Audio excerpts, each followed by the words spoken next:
तो उन्होंने कहा गांधी जी से, गांधी जी आप जरा बैठिए, मैं 2 मिनट में कोई आया है उससे मिल के आता हूँ, आप यहीं बैठिए। और वो दूसरे कमरे में जाके उस अंग्रेज से मिले जो सैनिक आए थे। उन्होंने कहा कि जो भी शासक हैं उन्होंने आपके पास ये समाचार भिजवाया है कि आप आज़ादी के लिए गांधी जी को किसी भी प्रकार का सहयोग ना करें, उन्हें किसी भी प्रकार की राशि ना दें। अभी सेठ जी ने दिया तो नहीं था, गांधी जी अंदर बैठे थे, मगर सेठ जी झूठ बोल गए। कैसा झूठ बोल गए कि अरे आपने आने में देर कर दी, अभी अभी 5 मिनट पहले गांधी जी आए थे और मैंने जो राशि मुझे देना थी वो मैं उनको दे चुका हूं, और आपने देर कर दी। अब मैं क्या करूं, अब वापस तो मांग नहीं सकता। तो ये वाली बात अब आप उनसे कह देना कि आप हम लोगों के पहुंचने के पहले ही गांधी जी राशि लेकर के वहां से निकल चुके हैं। ठीक, चले गए वापस। ये वाली बात गांधी जी भी सुन रहे थे बगल वाले कमरे में बैठे बैठे। जब सेठ जी उठ के आए गांधी जी के पास, तो गांधी जी ने कहा कि आपने तो मुझे कुछ दिया ही नहीं है, और फिर आप तो कभी झूठ बोलते ही नहीं है, मगर आपने आज झूठ क्यों बोल दिया? तो सेठ जी ने जो उत्तर दिया वो बड़ा अच्छा उत्तर था। उन्होंने कहा कि गांधी जी, देश की आज़ादी के लिए अगर थोड़ा सा झूठ बोलना पड़ा तो वो भी सत्य के अंतर्गत ही आएगा, झूठ में झूठ नहीं कहलाए। ये तो उनकी राष्ट्र की आज़ादी के लिए दान देने की बात हुई। अब एक बार की बात है कि सेठ जी ने, रत्नों का व्यापार था उनका, हीरे जवाहरात का काम करते थे, उन्होंने किसी से कुछ व्यापार किया और व्यापार करने के अभी वो घर में ला करके रखा ही माल और एकदम बाजार में मंदी आ जाती है और 2 दिन में ही उन्हें 20 लाख रुपए का घाटा लगता है। अब जब 1-2 दिन में ही किसी व्यक्ति को 20 लाख रुपए का घाटा लगे तो थोड़े चेहरे पर टेंशन तो होता ही है। अब जब सेठ जी भोजन करने आए तो आज जो प्रसन्नता के साथ वो प्रतिदिन भोजन करते थे वो प्रसन्नता उनके चेहरे पर नहीं थी। उनकी श्रीमती जी ने उनसे कहा कि क्या मुंह लटका के भोजन कर रहे हो, कम से कम भोजन तो अच्छे से करो। उन्होंने कहा कि मुझे 20 लाख रुपए का घाटा हो रहा है और तुम कह रही हो कि मैं मुस्कुरा के भोजन करूं, कैसे? मुझसे तो भोजन अंदर जा ही नहीं रहा। तो सेठानी जी कहती हैं, मुझे आपसे कुछ बात कहनी थी। क्या कहना है? आप गुस्सा तो नहीं होगे? नहीं होऊंगा गुस्सा। नहीं, सोच लो। हाँ, नहीं होऊंगा। मंदिर में कुछ काम चल रहा है और वहाँ कमेटी के पास पैसे खत्म हो गए। यदि आज वो काम रुकता है तो न जाने, अब मिस्त्रियों को भी वापस भेजना पड़ेगा और फिर न जाने कब चालू हो पाएगा काम, और मंदिर में अच्छा नहीं लगेगा। तो क्या करना है? तो मैं सोच रही हूँ कि उन्हें मात्र 2 लाख रुपए की जरूरत है, तो आप वो 2 लाख रुपए दे दो ना। पंडित जी, सेठ जी कहते हैं, कैसी मूर्ख है, मुझे 20 लाख का घाटा लग रहा है और ये कह रही है 2 लाख और दे दो। हैं? बिल्कुल समझ में नहीं आता तुम लोगों को, तो कुछ भी कुछ का कुछ बोलते रहते हो। हाँ, कोई बात नहीं, जैसे 20 का लग रहा है समझ लेना 22 का घाटा लग गया।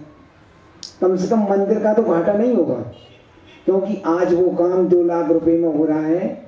अगर 6 महीने बाद काम कराएंगे तो वो ही 2 से 3 लाख में होगा, क्योंकि सीमेंट के भी रेट बढ़ सकते हैं, मिस्त्रियों के भी रेट बढ़ सकते हैं, और भी कई सामग्री के रेट बढ़ जाएंगे, तो मंदिर को घाटा हो जाएगा। इसलिए मैंने सोचा कि मंदिर को घाटा ना लगे, इसलिए अपन वो 2 लाख रुपए दे दें, तो कम से कम आज जल्दी से काम भी बंद नहीं होगा और 2 लाख में काम हो जाएगा।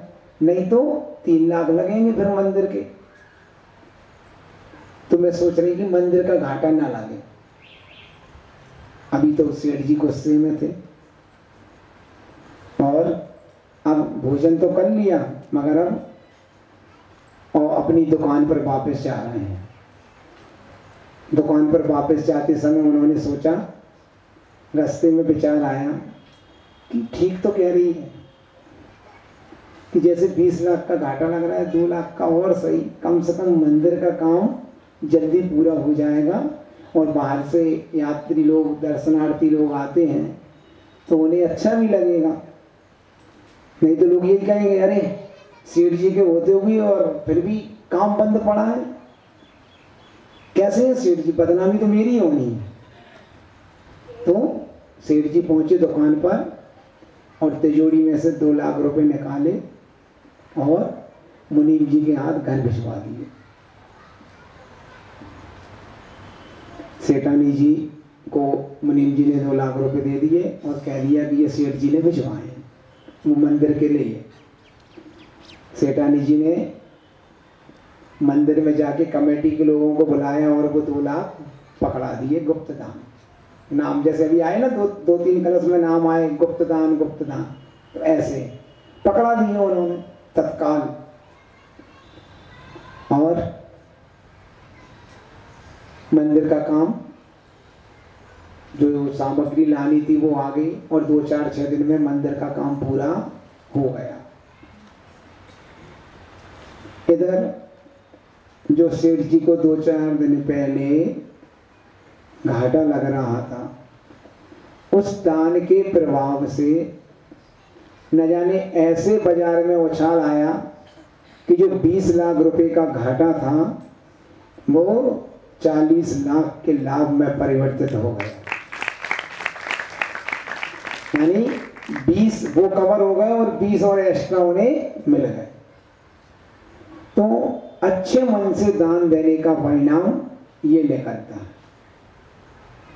और आप लोग सुबह से लेकर शाम तक जो झूठ बोल बोल कर दुकान से पैसे पैदा करते हैं, धन कमाते हैं, वो पाप की कमाई है। उस पाप की कमाई को पुण्य में परिवर्तन करने के लिए ही हम 6 के 6 महाराज आप लोगों को प्रोत्साहित करते रहते हैं। हमें आपकी जितना भी आए, हमें एक नया पैसा भी नहीं चाहिए उसमें से। आप ये लोग ये मत समझना कि महाराज जी अपने घर पे भिजवा देंगे, या उनकी समाज में कुछ काम हो रहा होगा, जो महाराज जी जहाँ जाके हैं बाद में सब हिस्सा बांटा करके कि हाँ इतना मुंगावली भेज दो, इतना पनागर भेज दो, इतना अशोकनगर भेज दो, इतना रैली भेज दो, यानी सब जगह का ऐसा। तो आप ये मत समझना बिल्कुल भी, ये जितना भी पैसा जो आएगा वो सब आपका है, मगर आपके पाप की कमाई को पुण्य में परिवर्तित करने के लिए हम लोग प्रोत्साहित करते हैं। हमारा एक नए पैसे का भी स्वार्थ नहीं है इसमें। बस हम लोग तो ये चाह रहे हैं कि आप लोग जब दान देने से अपना पुण्य बढ़ता है, और जब पुण्य बढ़ता है तो जब पुण्य बढ़ता है तो मोक्ष की प्राप्ति हो जाती है। तो ये धन दौलत तो घास फूस के समान है। जैसे कि कोई किसान खेती करता है, खेती काय के लिए करता है? अनाज के लिए करता है कि भूसा के लिए करता है? अनाज के लिए करता है। तो अपन जब जो पुण्य बढ़ा रहे हैं, जो दान दे रहे हैं, वो काय के लिए? कि भगवान हमें मोक्ष की प्राप्ति हो, क्योंकि हमारा पुण्य बढ़े, और पुण्य बढ़ेगा तो मोक्ष की प्राप्ति होगी। तो जैसे किसान अनाज के लिए खेती करता है, ऐसे ही हम दान दे करके अपने मोक्ष की प्राप्ति के लिए कर रहे हैं, दान दे रहे हैं। और जैसे किसान को भूसा घास फ्री में मिलता है बिना इच्छा के, ऐसे ही जो हमारी सुख सुविधाएं हैं, जब हम अच्छे मन से दान करते हैं तो वो सब ऑटोमेटिक अपने पास आती रहती हैं। इसलिए जिन लोगों को आगे अपना भाव सुधारना है, उन्हें कभी भी दान में पीछे नहीं रहना चाहिए।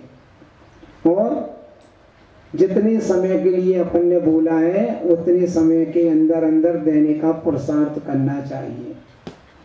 अब अपन वैसे कहते हैं महाराज जी अभी नहीं है, अब मान के चलो कि आपने 1 रुपये का दान बोला और जमा करने के हाँ कर देंगे 2 साल में। अब मान के चलो कि आज आपके घर में तत्काल कोई कार्यक्रम आ जाए तो करते हैं कि नहीं करते हैं? ब्याज से उतार के भी करते हैं, कैसे ही ना कैसे ही करते हैं। तो इसलिए अपन को निर्माण से बचना चाहिए। और जो समय हमने महाराज जी से लिया है या कमेटी से लिया है, उसके पहले पहले अपन को जमा करना है। तो एक साथ जमा नहीं कर सकते, तो इसीलिए तो भैया धीरे धीरे धीरे धीरे आप अपनी पुण्यानुभूति के अंतर्गत जल्दी धीरे कम कम राशि में भी जमा करके और जल्दी से जल्दी छुटकारा पा लें। जो अपने सिर पर बोझ रखा है ना, वो धीरे धीरे कम करते चले जाएंगे, तो शांति से हमारा पता भी नहीं लग पड़ेगा और पूरा राशि भी हमारी किस्तों में जमा हो जाएगी।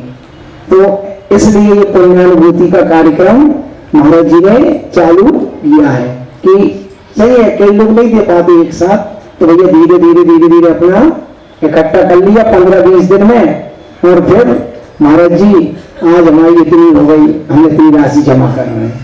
वही तो पुण्यानुभूति है, और कोई अलग से पुण्यानुभूति नहीं है। हाँ, जो आपने बोला है उसी में से धीरे धीरे जमा करने का नाम ही पुण्यानुभूति है, अलग से नहीं मांगा जा रहा कुछ भी। तो अगर कोई लोग समझ रहे हो कि अलग से जो चल रहा है, तो अलग से नहीं है, उसी में से है। और अपने उस सेठ जी की बात को याद रखकर अपन भी जी नहीं कि हमारे महाराज जी सामर्थ्य नहीं है, कुछ बात नहीं, थोड़ी सी अपनी सामर्थ्य को बढ़ा करके और दान करें। ललितपुर की एक छोटी सी घटना और है, वो भी आप लोगों को सुना देते हैं। 2012 में सुधा सागर जी का चातुर्मास 2012 में दीक्षा के पहले 13 में तो बना हुआ था, 12 में चातुर्मास हो रहा था और वहां सहस्कूट बनना था। सहस्कूट में 1008 मूर्तियां होती हैं और जो 1008 मूर्तियों की राशि निछावर राशि थी 1,51,000 रुपए, और वो भी 10 किस्तों में देना था, यानी 15,000 रुपए की एक किस्त देना था। अब महाराज जी के पास एक व्यक्ति आया और आकर के कहता है, महाराज जी मुझे भी भगवान विराजमान करना है। तो जो लोग पीछे महाराज जी के पास में और बैठे थे उसके, तो उन्होंने कहा महाराज जी ये व्यक्ति कहां से दे पाएगा पैसे, बेचारा मूंगफली का ठेला लगाता है महाराज जी, यानी दिन भर में मुश्किल से 5-10 किलो मूंगफली बेचता होगा वो। तो महाराज जी ने उससे पूछा कि भैया सुबह से लेकर शाम तक कितना कमा लेते हो? महाराज जी 200-300 रुपये कमाता हूँ। अच्छा, परिवार में कौन कौन है? महाराज जी मैं हूँ, मेरी बीवी है, मेरा एक बेटा है और माता पिता हैं, हम 5 लोग हैं। अच्छा, घर का मकान है कि किराए का? महाराज जी किराए का मकान है। तो भैया तू 300 रुपये रोज कमाता है, 250-300 तो अपने परिवार का पालन पोषण कैसे करेगा? महाराज जी हमें तो भगवान विराजमान करना है। भैया देगा कहां से? महाराज जी नमक मिर्ची से रोटी खा लेंगे, मगर भगवान विराजमान करना है। तो महाराज जी ने कहा ठीक है, हम सोचते हैं तुम्हारे बारे में। ऐसे करके उसको 2 बार 3 बार महाराज जी ने वापस लौटा दिया। चौथी बार वो फिर आया, और चौथी बार आया, उसी बीच में महाराज जी ने कमेटी से कुछ चर्चा कर ली कि भैया एक व्यक्ति मेरे पास ऐसा ऐसा आ रहा है, और उस व्यक्ति की मूर्ति उसको मूर्ति देना है कि नहीं देना। कमेटी से पूछा तो कमेटी कहती है महाराज जी उसको मूर्ति दे दो। तो महाराज जी ने कहा ऐसा तो नहीं कि तुम लोग उसके दरवाजे पर क्यों गरीब समझ के उसको, क्योंकि गरीबों को जल्दी दबाया जाता है सबसे ज्यादा, कि उसके घर जाकर के बार बार तगादी लगाओ, तुम लोग उसको नीचा दिखवाओ। नहीं महाराज जी, हम लोग कमेटी आपके सामने वचन देते हैं कि हम कभी भी उसके घर पैसे मांगने नहीं जाएंगे, जब वो जितनी जमा कराएगा उसके चुपचाप जमा कर लेंगे। तो महाराज जी ने कहा अभी तो आप लोग हो, आगे चल के कमेटी बदलेगी, फिर दूसरी कमेटी।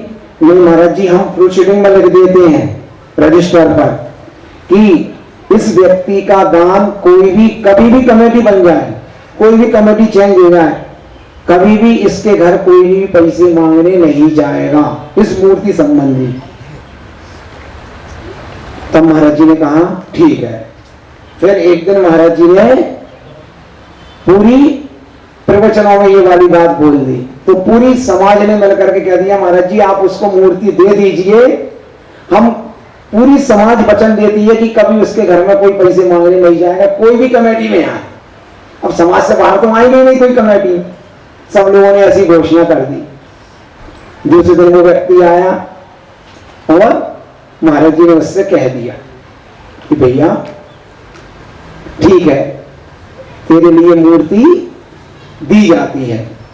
इतना खुश हुआ, इतना खुश हुआ कुछ पूछो मत। और महाराज जी के चरणों में लौट गया और अपनी अश्रुधारा बहा दी, यानी महाराज जी के पद तक चरण कर दिया उसने अपने आंखों के जल से।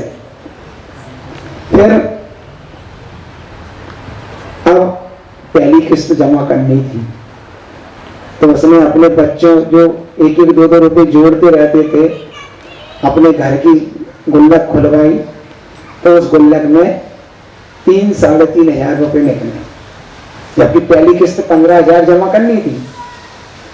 अब जिस दुकान के सामने वो ठेला लगाता था मूंगफली का, वो करोड़पति पार्टी थी, तो वो जो दादाजी बैठे थे दुकान पर, उन्होंने उसको बुलाया और उससे कहा क्यों, महाराज जी का नियम है कि मूर्ति की घोषणा के 10 दिन बाद पहली किस्त जमा करना पड़ती है।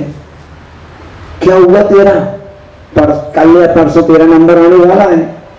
हाँ बाबूजी सोच रहा हूँ क्या करूं, मैंने अभी घर की गुल्लक वगैरह खोली बच्चों की, तो उसमें से 3.5 और 1500 और मैंने बचा रखे थे जोड़ जोड़ के, ऐसे 5,000 की व्यवस्था तो हो गई, मगर अब सोच रहा हूँ 10,000 और कहां से लाऊं, किसी से ब्याज से उठाऊंगा।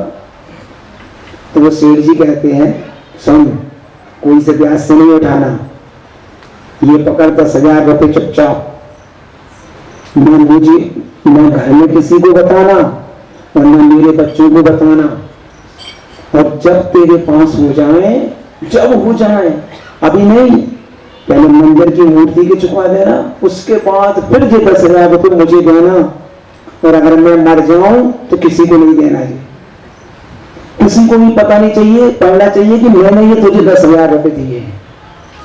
और वह जाकर के दूसरे दिन अपनी किस्त जमा करके आ जाता है। यानी जैसी अपनी यहाँ पुण्यानुभूति होती है, ऐसी वहां भी होती थी, जमा कर दिए उसने। अब उसका पुण्य इतना बड़ा कि जिस गांव का वो रहने वाला था, उस गांव के कुछ बाहुबलियों ने उसकी जमीन पे कब्जा कर लिया था 20 साल पहले, और जब भी वो जमीन की बात करने जाता था तो उसके कान के ऊपर बंदूक रख दी जाती थी कि चुपचाप निकल जा अगर अपनी जान की चाहता हो तो। और ना फसल मिलती थी ना कुछ, और कब्जा किए हुए थे। अब उसका पुण्य ऐसा बढ़ा कि उनको भी सद्बुद्धि आ गई, और इधर किस्त जमा करने के 10-15 दिन बाद ही सुबह सुबह वो लोग जो बंदूक रखते थे उसके कान के ऊपर, वो लोग आज सुबह से उसके घर आए। अब वो तो घबरा गए, अब जी क्यों आ गए। उन्होंने कागज सामने रख दिए, इन पे साइन कर दो। बेचारे पिताजी ने, बच्चे ने और उसके बेटे ने, तीनों ने साइन भी कर दिए, क्योंकि कब्जा तो उनका था ही, अब तो रजिस्ट्री होना ही है, अब क्या है, दे दो। तो कागज उनने ले लिए और उसके बाद एक सूटकेस निकाल के उसको सामने पकड़ा दिया। ये क्या है? हाँ हाँ खोल के देखो। डर लग रहा है उसको, तो उसने खोल कर देखा तो वही सूटकेस नोटों से भरा था। यानी दान देने से उसका पुण्य इतना बढ़ा कि जो अभी तक उसकी जान के पीछे पड़े थे, आज वो उस जमीन की पूरी कीमत देने के लिए तैयार हुआ और आकर के दे दी उन्होंने। तो दान करने से कभी किसी का धन घटता नहीं है। दान करने से धन जो हमारा कहीं फंसा होता है वो भी वापस आ जाता है। 5 बज चुके हैं, बड़े महाराज जी को भी अपन को सुनना है। बोले संत श्रवणी आचार्य गुरुवर श्री विद्यासागर जी महामुनि राज की